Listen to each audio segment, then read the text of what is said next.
भक्तों, श्री रुद्र संहिता तिथि खंड के 30वें अध्याय में आज हम शिव जी का ब्राह्मण वेश में पार्वती के घर जाने की कथा को जानेंगे।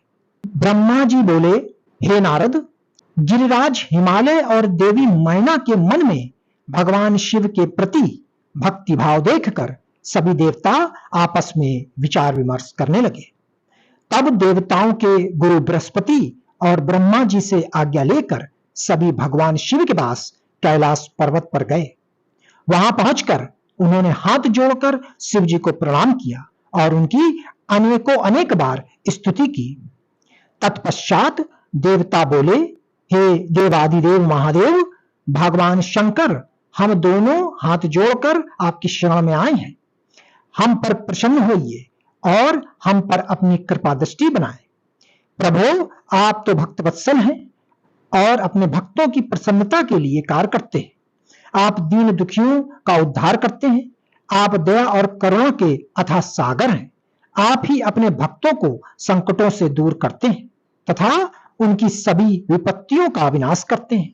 इस प्रकार महादेव जी की अनेकों बार स्तुति करने के बाद देवताओं ने भगवान शिव को गिरिराज हिमालय और उनकी पत्नी मैना की भक्ति से अवगत कराया और आदर सहित सभी बातें उन्हें बता दी। तत्पश्चात भगवान शिव ने हंसते हुए उनकी सभी प्रार्थनाओं को स्वीकार कर लिया।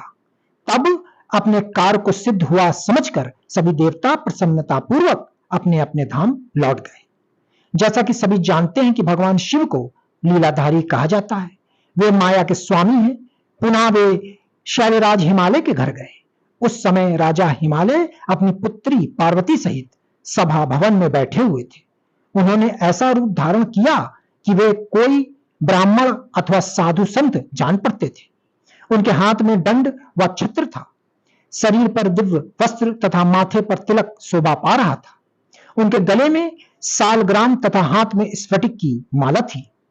वे मुक्त कंठ से हरिनाम जप रहे थे। उन्हें आया देखकर पर्वतों के राजा हिमालय तुरंत उठकर खड़े हो गए और उन्होंने ब्राह्मण को भक्तिभाव से साष्टांग प्रणाम किया। देवी पार्वती अपने प्राणेश्वर भगवान शिव को तुरंत पहचान गई। उन्होंने उत्तम भक्तिभाव से सिर झुकाकर उनकी स्तुति की। वे मन ही मन बहुत प्रसन्न हुई। तब ब्राह्मण रूप में पधारे भगवान शिव ने सभी को आशीर्वाद दिया।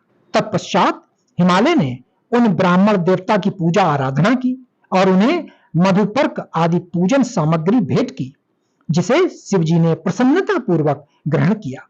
तत्पश्चात पार्वती के पिता हिमालय ने उनका कुशल समाचार पूछा और बोले, हे विप्रवर, आप कौन हैं?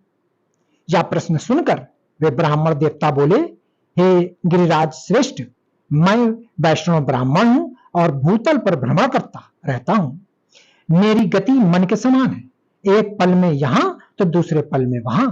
मैं सर्वज्ञ, परोपकारी, शुद्ध आत्मा हूं। मैं ज्योतिषी हूं और भाग्य की सभी बातें जानता हूं।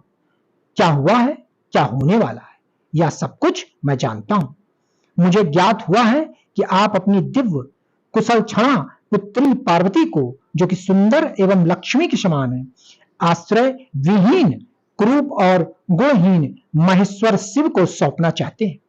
वे शिव जी तो मरघट में रहते हैं। उनके शरीर पर हर समय सांप लिपटे रहते हैं और वे अधिक समय योग और ध्यान में बिताते हैं। वे नंग धड़ंग होकर ही इधर उधर भटकते रहते हैं। उनके पास पहनने के लिए वस्त्र भी नहीं है। आज कोई उनके कुल के विषय में भी नहीं जानता है। वे स्वभाव से बहुत ही उग्र हैं। बात बात पर उन्हें क्रोध आ जाता है। वे अपने शरीर पर सदा भस्म लगाए रहते हैं। सिर पर उन्होंने जटाजूट धारण कर रखा है। ऐसा अयोग्य वर को, जिसमें अच्छा और रुचिकर कहने लायक कुछ भी नहीं है, आप क्यों अपनी पुत्री का जीवन साथी बनाना चाहते हैं? आपका यह सोचना कि शिव ही आपकी पुत्री के योग्य हैं, सर्वथा गलत है। आप तो महान ज्ञानी हैं। आप नारायण कुल में उत्पन्न हुए हैं। भला आपकी सुंदर पुत्री को वरों की क्या कमी हो सकती है?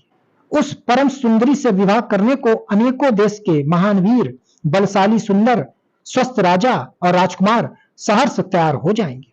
आप तो समृद्धशाली हैं। आपके घर में भला किस वस्तु की कमी हो सकती है? परंतु शैलराज, जहां आप अपनी पुत्री को ब्याहना चाह रहे हैं, वे बहुत ही निर्धन हैं। यहां तक कि उनके भाई बंधु भी नहीं है, वे सर्वथा अकेले हैं।